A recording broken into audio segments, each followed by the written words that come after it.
వరుసగా ఆరో రోజు బంగారం తగ్గేది లేదంటూ పరుగులు తీస్తోంది. అంతర్జాతీయ మార్కెట్లో గోల్డ్ రేట్ ఆల్ టైమ్ గరిష్టానికి చేరింది. ప్రస్తుతం గ్లోబల్ మార్కెట్స్ లో ఔన్స్ గోల్డ్ $2,800లకు చేరువైంది. అమెరికా ప్రెసిడెంట్ డొనాల్డ్ ట్రంప్ విధానపరమైన నిర్ణయాలపై అనిశ్చితి నెలకొనడంతో గోల్డ్ రేట్ 3 నెలల గరిష్ట స్థాయికి చేరింది. గత ఏడాది అక్టోబర్ 31న ఔన్స్ గోల్డ్ ఆల్ టైమ్ గరిష్ట స్థాయి $2,790గా నమోదైంది. వీక్లీ విషయానికి వస్తే వరుసగా 4వ వారం గోల్డ్ రేట్ భారీగా లాభపడింది.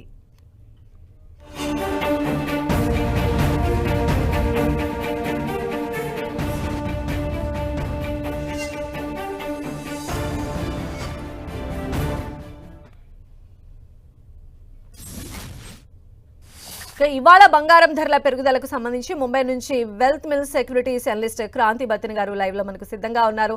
క్రాంతి గారు నమస్తే అండి. నమస్తే అండి. సో న్యూ ఇయర్ లో గోల్డ్ రేట్స్ పైకి వెళ్ళిపోతూ ఉన్నాయి. ఈ రోజు కూడా మనం చూసాం, ఆల్మోస్ట్ 6 days నుంచి కూడా ఈ ర్యాలీ కొనసాగుతోంది. ఇవాళ కూడా బంగారం ధరలు పెరిగాయి. దీనికి రీజన్ ఏంటంటే ఏం చెప్తారండి? ఒకటండి, దేర్ ఆర్ మల్టిపుల్ రీజన్స్ ఉన్నాయి ప్రస్తుతం బంగారం రేట్లు పెరగడానికి. ఒకటి చూసినట్లయితే ఇండియాలో రూపీ డిప్రిషియేట్ అవుతూ వస్తుంది. అందువల్ల గోల్డ్ అనేది ఆల్వేస్ డాలర్ డినామినేటెడ్ ఎసెట్ అనమాట. అందువల్ల లాస్ట్ 3 months కనుక మనం చూసినట్లయితే రూపీ గణనీయంగా క్షీణించి 88 రూపీస్ పర్ డాలర్కి రావటం చూస్తున్నాం. Dollar throughout the world appreciate అయింది. సో అందువల్ల మనకేంటంటే బంగారాన్ని మనం ఇంపోర్ట్ చేసుకుంటాం కాబట్టి రూపీ డిప్రిషియేట్ అయినప్పుడల్లా ధరలు ఇండియన్ మార్కెట్లో పెరగటం ఒకటి మన ఇండియన్ మార్కెట్లో చూస్తాము. అదే ఇంటర్నేషనల్ మార్కెట్లో కనుక చూసినట్లయితే గోల్డ్ రేట్లు ప్రస్తుతం 3 months హైలోకి వెళ్ళటం మనం చూస్తున్నాం. దానికి ప్రధాన కారణాలు కనుక చూసినట్లయితే యుఎస్లో వడ్డీ రేట్లను తగ్గించాలని ప్రెసిడెంట్ ట్రంప్ కూడా గత కొంతకాలంగా ఇండికేషన్స్ ఇస్తున్నారు. నిన్న కూడా ఆయన చాలా స్ట్రాంగ్గా వడ్డీ రేట్లు తగ్గించాలి అనే ఉద్దేశాన్ని ఆయన వ్యక్తపరచడంతో ప్రస్తుతం క్రాంతి గారు అయితే లాస్ట్ మంత్ లోనే మీరు చెప్పారు, ఈ ఏడాది ప్రారంభం నుంచి గోల్డ్ లో ర్యాలీ మొదలవుతుంది, ఈ ర్యాలీకి బ్రేక్ పడే అవకాశం అంటే ఎంతవరకు ఉండొచ్చు అంటే ఇప్పుడు ఏం చెప్తారు? సేమ్ ఇదే కంటిన్యూ అయ్యే ఛాన్సెస్ ఎంతవరకు ఉంటాయి అంటే మనం చూసినట్లయితే లాస్ట్ 6 monthsలో గోల్డ్ రేట్లు బాగా పెరిగి మళ్ళీ కొంచెం కన్సాలిడేట్ అవుతూ ఉంటాయి. ఎప్పుడు గోల్డ్ ప్రైసెస్ చాలా వర్టికల్గా మూవ్ అవ్వండి, గోల్డ్ ప్రైసెస్లో అప్స్ అండ్ డౌన్స్ అనేవి వస్తాయి. కానీ ఏంటంటే ట్రెండ్ కనుక చూసినట్లయితే లాస్ట్ 1 year ట్రెండ్ కనుక చూసినట్లయితే గోల్డ్ ప్రైస్ నియర్లీ 14% 15% పెరగటం మనం చూస్తున్నాం. ట్రెండ్ అనేది అప్ ట్రెండ్లోనే ఉంది.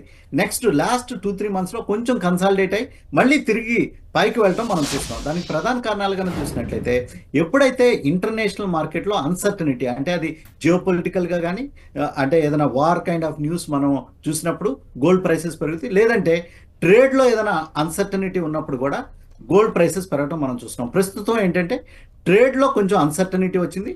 అంతేకాకుండా డాలర్ బాగా స్ట్రెంగ్థెన్ అయింది. డాలర్ స్ట్రెంగ్థెన్ అయినప్పుడు కూడా గోల్డ్ ప్రైసెస్ పెరగడం గోల్డ్ రేట్స్ గరిష్ట స్థాయిలో ఉన్నాయి కాబట్టి ఈ సందర్భంగా ఇన్వెస్టర్లకు మీరు ఇచ్చే సజెషన్స్ ఏంటండి?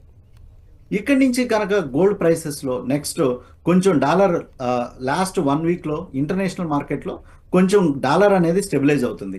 ఇక్కడి నుంచి రూపీ ఏదన్నా స్ట్రెంగ్థెన్ అయితే కనుక గోల్డ్ ప్రైసెస్ ఇండియన్ మార్కెట్లో కొంచెం తగ్గడానికి అవకాశం ఉంది. ఇది జస్ట్ షార్ట్ టర్మే. ఇక్కడి నుంచి ఎవరైతే లాంగ్ టర్మ్ ట్రెండ్ కనుక చూసినట్లయితే ఇంటర్నేషనల్ మార్కెట్లో ఇప్పుడు ప్రస్తుతం మనం గోల్డ్ ధర చూసినట్లయితే $2,800 per ounce ఉంది. నెక్స్ట్ 2025లోనే ఇది $3,125కి వెళ్ళటానికి అవకాశం ఉంది. అందువల్ల గోల్డ్ రేట్లు ఇక్కడి నుంచి పెరగటానికే ఎక్కువ అవకాశాలు ఉన్నాయి. మరీ అంత తగ్గడానికి అయితే కష్టము. అందువల్ల లాంగ్ టర్మ్ లో ఎవరైనా గోల్డ్ ఇన్వెస్ట్ చేయాలి అనుకుంటే కనుక డెఫినెట్ గా గోల్డ్ లో ఎటువంటి డిప్ ఇంటర్నేషనల్ కారణాల దృష్ట్యా ఖరీదు చేయాలండి. అయితే ఫైనల్ గా చెప్పండి, స్టాక్ మార్కెట్లు బడ్జెట్ ముందు ఇవాళ ఒక్కసారిగా కూడా కరెక్షన్ కు గురయ్యాయి. ఇక వచ్చే వారం మన మార్కెట్ల ట్రెండ్ ఎలా ఉండొచ్చు అంటారు మీ అనాలిసిస్? ప్రస్తుతం మార్కెట్స్ కనుక చూసినట్లయితే స్టాక్ మార్కెట్స్ మీద ఇంటర్నేషనల్ మార్కెట్ల యొక్క ప్రభావం కూడా ఉంది. లాస్ట్ 15-20 days మనం మార్కెట్ యొక్క ట్రెండ్ చూసినట్లయితే ఫారెన్ పోర్ట్ఫోలియో ఇన్వెస్టర్స్ కంటిన్యూస్గా సెల్లింగ్ చేస్తున్నారు. నిన్న కూడా 5,000 crores పైగా ఫారెన్ పోర్ట్ఫోలియో ఇన్వెస్టర్స్ ఇండియన్ మార్కెట్ల నుంచి ఎగ్జిట్ అవడం మనం చూస్తున్నాం. అందుకే డాలర్ ఎప్రిషియేట్ అవుతూ రూపీ డిప్రిషియేట్ అవడానికి ప్రధాన కారణం ఇండియాలో foreign portfolio investors Indian market నుంచి అమ్మటానికి కూడా అదొక ప్రధాన కారణం కింద మనం చూస్తున్నాం. ఓవరాల్గా మార్కెట్ ట్రెండ్ కనుక చూసినట్లయితే కొంచెం కాషియస్లీ ఆప్టమిస్టిక్గా ఉంటుంది మనం చూస్తున్నాం. డొమెస్టిక్ ఇన్స్టిట్యూషనల్ ఇన్వెస్టర్స్ కంటిన్యూస్గా ఇండియన్ మార్కెట్స్లో బయింగ్ చేస్తూ ఉండటంతో నిఫ్టీ ప్రస్తుతం 23,000 లెవెల్లో కన్సాలిడేట్ అవటం మనం చూస్తున్నాం. బడ్జెట్ నెక్స్ట్ సాటర్డే ఉండటంతో ఒక ప్రత్యేక నార్మల్గా స్టాక్ మార్కెట్ సాటర్డే హాలిడే ఉంటాయి. బట్ ఈ బడ్జెట్కి స్పెషల్ ట్రేడింగ్ సెషన్ అనేది మార్కెట్లో ఉండటం జరిగింది. సో బడ్జెట్కు ముందు కొంచెం ఇన్వెస్టర్స్ కొంచెం ట్రేడర్స్ అప్రమత్తంగా క్యాష్ మీద ఉండటంతో మార్కెట్స్లో కొంచెం ఫారెన్ పోర్ట్ఫోలియో ఇన్వెస్టర్స్ సెల్ చేస్తూ ఉండటంతో మార్కెట్స్ ఒక నెగిటివ్ ట్రెండ్లోనే ఉండటం Okay. మనం ప్రస్తుతం చూస్తున్నాం. Right, thank you so much అండి క్రాంతి గారు, మీ అనాలిసిస్ Thank you. అందించినందుకు.